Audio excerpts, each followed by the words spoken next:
This screencast is going to start with the election of 1856. You do not have to know all of the names on the slide. I'll tell you the names I need you to know, okay, for this election. In this election, the Democratic candidate James Buchanan, which is spelled B-U-C-H-A-N-A-N, won. So the Democratic candidate James Buchanan won. He's the only candidate I need you to know his name, or the only candidate that I need you to know the name for. But he ran against a American Party or Know Nothing Party candidate named Millard Fillmore, formerly the Whig, who was the former president. He also ran against John Fremont, the Republican candidate, and the Republican Party was new at this time because it had just been formed. What's important that I need you to know about the Republican Party was that it proved they will be a true opponent in the future because they didn't do so bad in this election.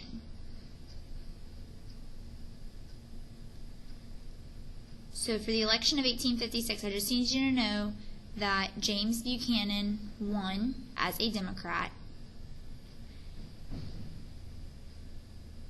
and the election proved that in the future the Republican Party will be a true candidate, a true opponent, in the future because they didn't do so bad in this election. We're moving now towards the Civil War section, conflicts that are leading to secession. So we're actually going to see at the end of this chapter, Southern states secede from the United States and try to break away and form their own country. The Dred Scott case. Dred Scott was a slave whose owner took him from the slave state of Missouri to free territory in the north, then back to Missouri.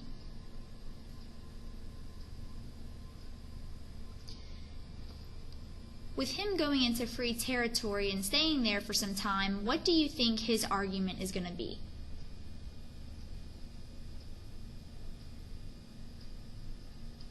He is going to suggest that because he was living in free territory, that made him a free man.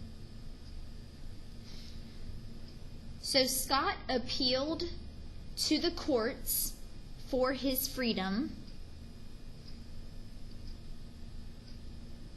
on the grounds that living in a free territory made him a free man.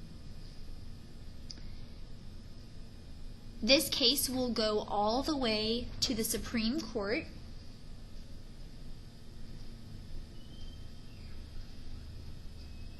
who rules against Scott.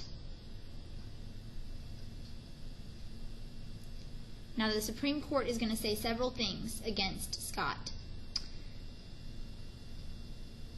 The Supreme Court says that Scott lacked any legal standing, which just means any legal ability, to sue in a federal court because he was not a citizen.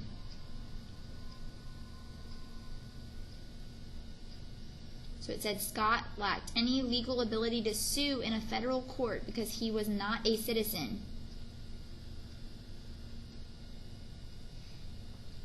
The court also said that being in a free territory did not make a slave free.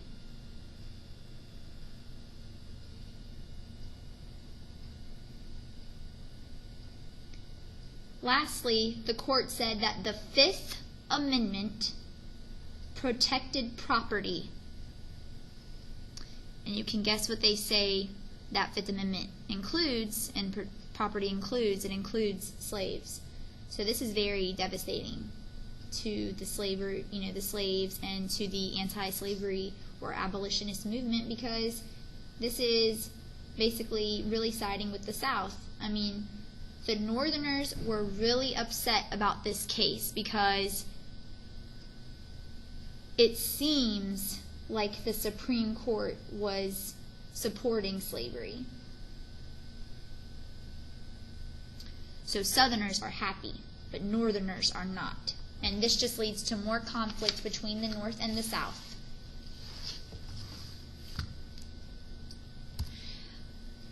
The Lincoln-Douglas debates.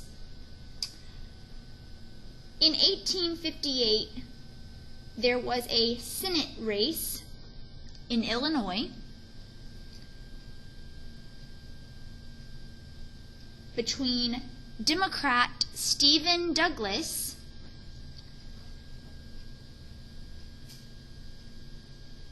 and a pretty unknown at this time Republican candidate named Abraham Lincoln. It's a pretty important name. So this is the first time we're going to see Mr. Abraham Lincoln. So again, a Senate race between Democrat Stephen Douglas and Republican Abraham Lincoln. Lincoln challenged Douglas to a series of debates on the issue of slavery in the territories.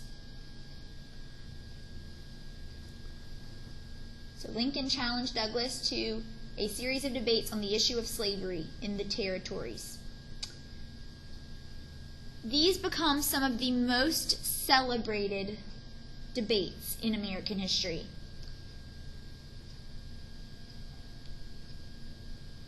Neither of the men wanted slavery in the territories.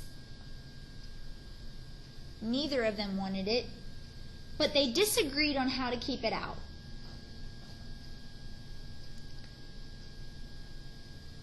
Douglas believed in popular sovereignty, or allowing them to have the popular vote to decide whether or not a territory would become a free or slave state. So he supports the idea of popular voting to determine whether or not a territory becomes a free or a slave state. Lincoln believed that slavery was immoral.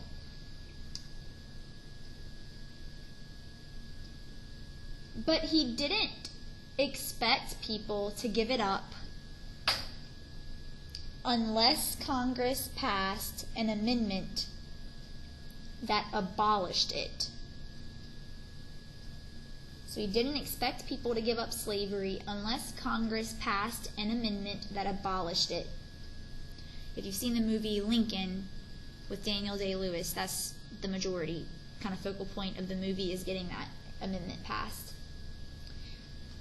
Douglas ends up winning the Senate race, but Lincoln drew a lot of attention as a potential Republican candidate for a future presidential election.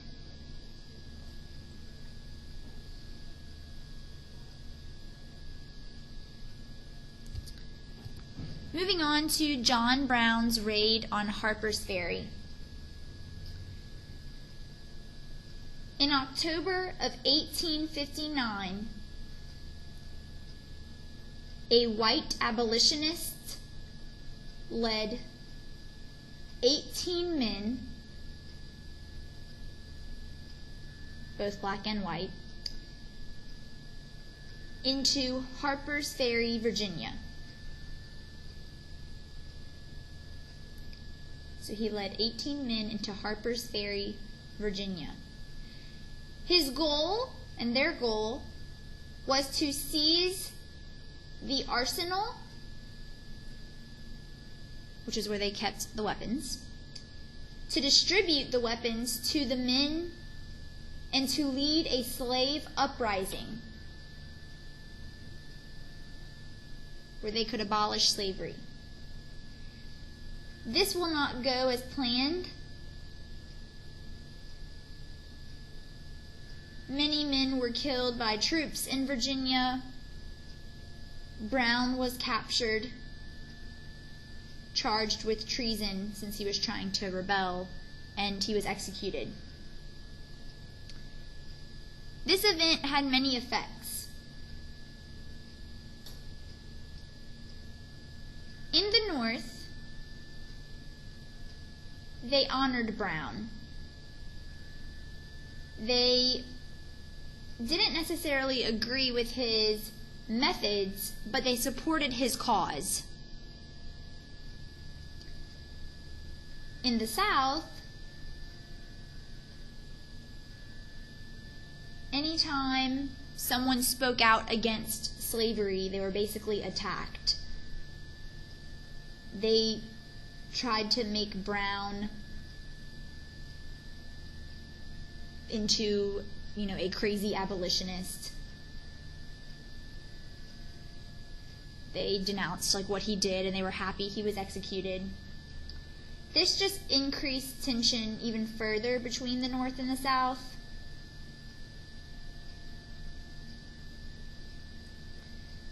But the South is becoming more and more suspicious of the North trying to end slavery. So it makes them a little paranoid. The South is becoming suspicious of the North trying to end slavery. This leads to a very important election.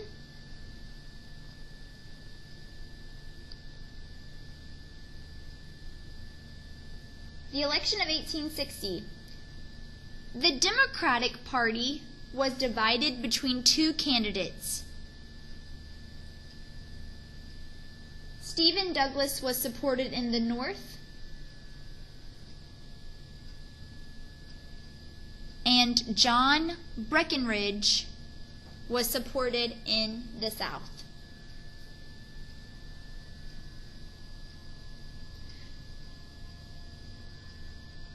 The Republicans felt confident that their candidate could win, and that candidate is none other than Abraham Lincoln.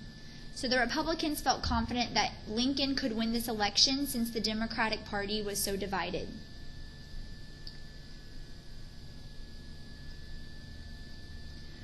Lincoln's platform was to stop the spreading of slavery. But he also vowed to leave it alone in the South. He said he would not try to abolish it.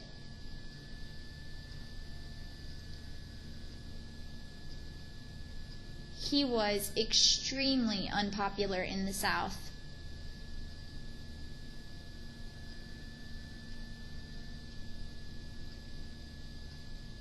The Southern states don't trust him to leave slavery alone. And some states don't even put his name on the ballot.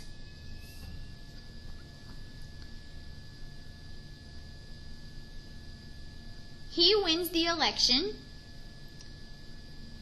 With so many people running, he got less than 50% of the popular vote, but he got the electoral votes he needed to win. So he wins the election.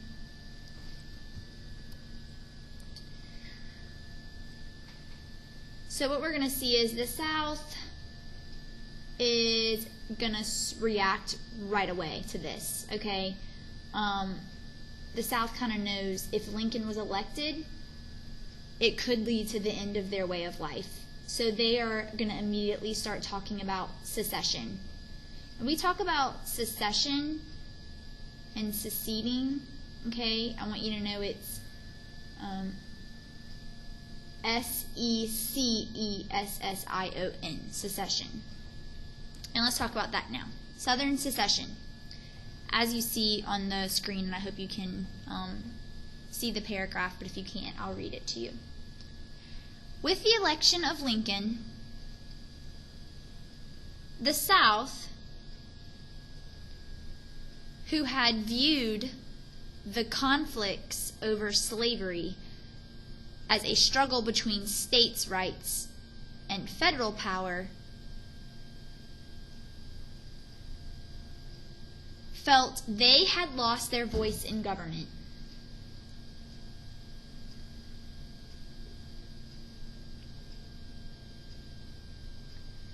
The next date I'm about to say is an important one to know, okay? On December 20th, 1860, South Carolina becomes the first state to secede from the Union. By secede, I mean leave.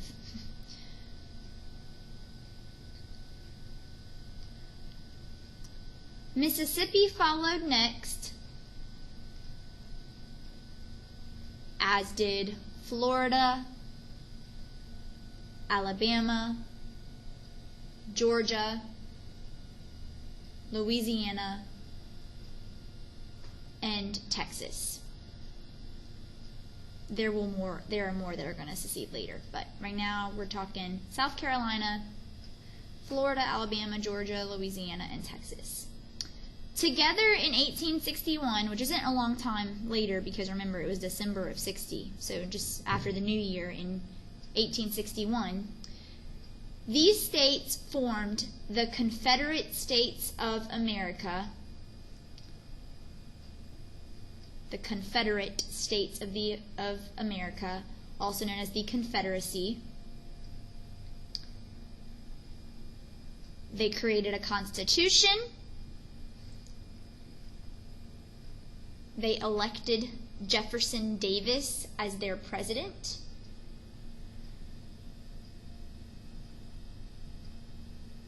And they basically became their own country.